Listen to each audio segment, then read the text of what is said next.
E olha, nessa série que a gente está apresentando durante esta semana sobre a Páscoa, para você refletir um pouquinho mais nesse feriadão, a gente já passou pela história dessa celebração no mundo, a gente ouviu o que a filosofia, a psicanálise e a psicologia tem a dizer sobre a Páscoa. Nós acabamos de ouvir aí no outro bloco do programa o líder religioso da sociedade israelita.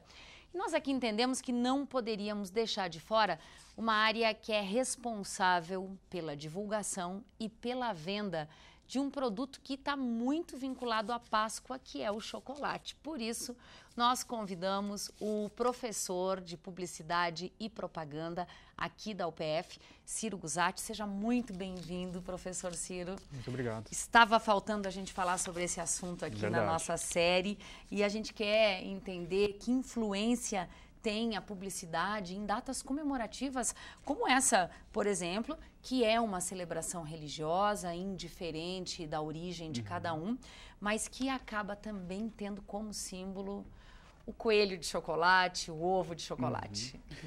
A gente, no calendário, né, tem várias datas que são importantes, que estimulam o comércio de uma maneira significativa, né? A gente pode citar como a mais importante talvez seja o Natal, mas a gente tem outras datas importantes que também geram muito consumo, como a questão do Dia das Mães, o Dia dos Namorados, né, o Dia dos Pais. A Páscoa também entra dentro desse escopo.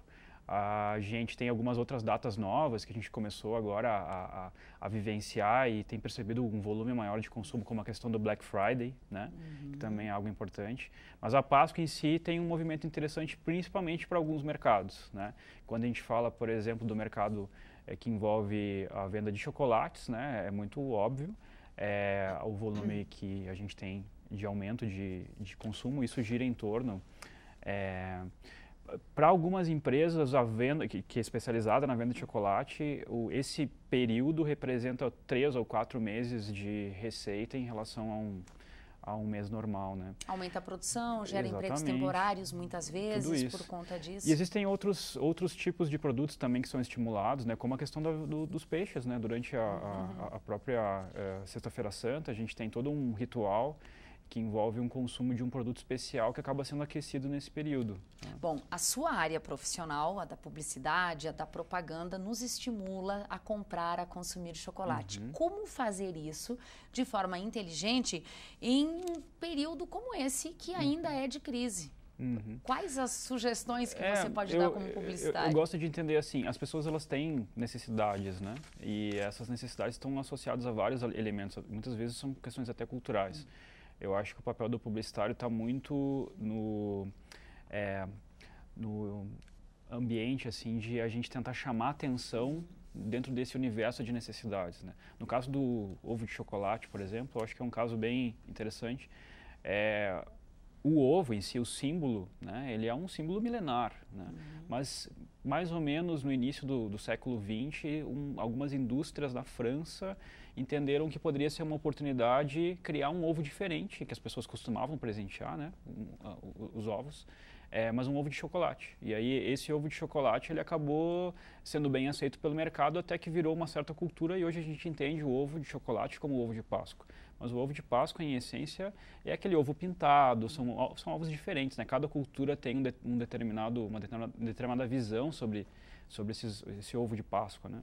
Então, de alguma maneira, o mercado se adaptou e entendeu que aquilo era um produto potencial e isso acabou se apropriando na nossa própria cultura. Então, o grande foco é como chamar a atenção. Né? Pois é, isso é o que quem produz ovos, pode ser o caseiro, pode ser aquele de colher, que hoje as confeiteiras, os confeiteiros fazem em grande quantidade, né? Como vender mais, como fazer diferente, sendo que você tem hoje redes sociais e você tem o e-commerce, né? Que é essa compra feita pela internet. Isso tudo é bom? Aumenta as vendas, na sua visão? Eu enxergo assim, como vender mais. Eu acho que o interessante é a gente pensar o processo de consumo a partir de uma jornada, né? Então, todo o consumidor, ele tem etapas que ele tem que percorrer para assumir, para decidir um determinado processo de compra. Então, a gente tem que pensar como a gente chama a atenção.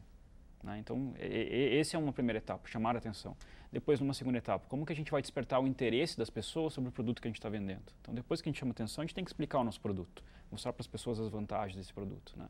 Como é que a gente pode estimular o desejo dessas pessoas para que elas efetivem a compra com mais agilidade, né, dentro do período que a gente gostaria. Então, a gente tem que pensar em estratégias diferentes para cada etapa da jornada de consumo, né? Não é a mesma coisa que vai funcionar sempre.